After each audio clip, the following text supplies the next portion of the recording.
Comment les millionnaires deviennent-ils millionnaires? Je vais vous donner quelques éléments de réponse.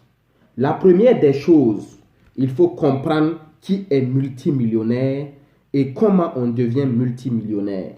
Vous devez comprendre que vous avez plusieurs choix dans la vie, mais il y a deux principaux, deux grands axes.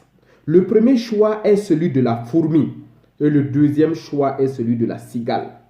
Vivre comme une fourmi, beaucoup de gens pensent que c'est vivre comme un moine, sans aucun divertissement, sans rien.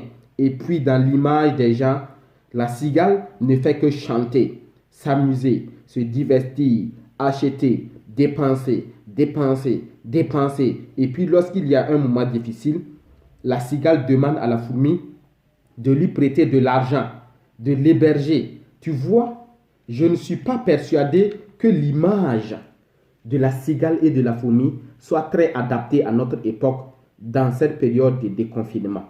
Je crois que faire un restaurant de temps en temps, d'acheter quelques vêtements, quelques autres matériels de temps en temps, ça ne pose pas un trop gros problème.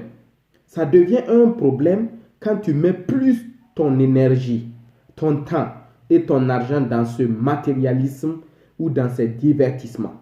Vous allez gagner quelque chose de matériel qui vous apporte. Allez quoi? 3 mois de plaisir, 1 mois de plaisir max. Et vous allez perdre 1 an plus tard. Vous allez perdre 10 ans plus tard. La fourmi de toujours travailler, travailler, travailler, sans jamais bien dormir, sans bien manger, sans faire du sport, sans passer du temps avec ses proches et de le faire uniquement que du travail, ça ne fonctionne pas à long terme non plus. Si vous avez la stratégie de comprendre qu'il faut travailler sur votre avenir, maintenant, payez le prix maintenant pour payer tous les prix plus tard. Il eût été intéressant d'appliquer la stratégie du SAS, sport, alimentation, sommeil, sport, alimentation, sommeil. Et là, vous pourrez utiliser cette stratégie, la stratégie de la fourmi, mais version adaptée au leadership. La fourmi entrepreneurship, c'est-à-dire il faut investir pour l'avenir. Vous êtes beaucoup à me demander quelle est la première source d'investissement, la plus intéressante. Est-ce que c'est la bourse? Est-ce que c'est l'immobilier? Est-ce que c'est l'entrepreneuriat? Est-ce que c'est une acquisition d'entreprise qui fonctionne déjà? Mais la première source d'investissement, parce que tout le reste ne sert à rien si on ne l'appliquait pas, la première source d'investissement, c'est vous-même. Investissez en vous. Si tu perds le moral, si tu perds l'énergie, si tu perds la vision, c'est fichu. Il faut payer le prix aujourd'hui pour s'offrir tous les prix plus tard. Donc, comment les millionnaires deviennent-ils millionnaires? Ils cessent de se mentir.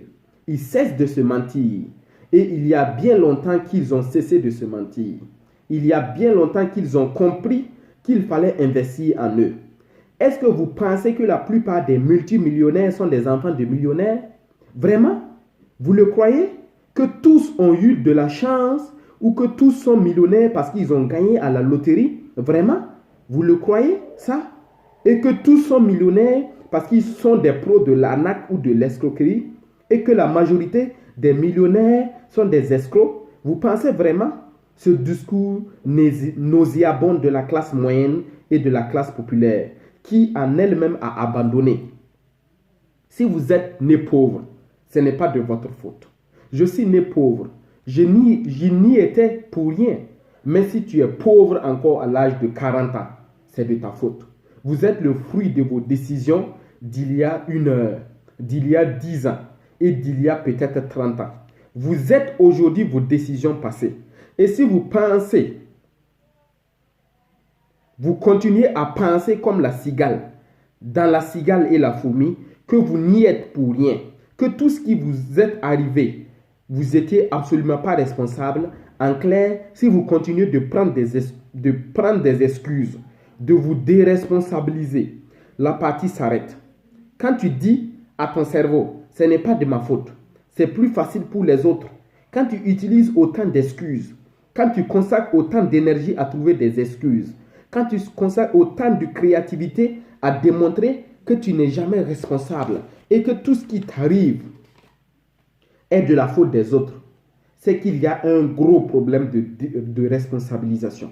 Comment les millionnaires deviennent millionnaires? Réponse, ils sont responsables de ce qui les arrive. Ils sont responsables. Travaillez fort et surtout travaillez stratégiquement avec les bons outils au bon moment. C'est exactement cela, la stratégie pour être millionnaire. N'oubliez pas de vous abonner, de partager massivement la vidéo. Je vous dis à la prochaine les amis. Merci.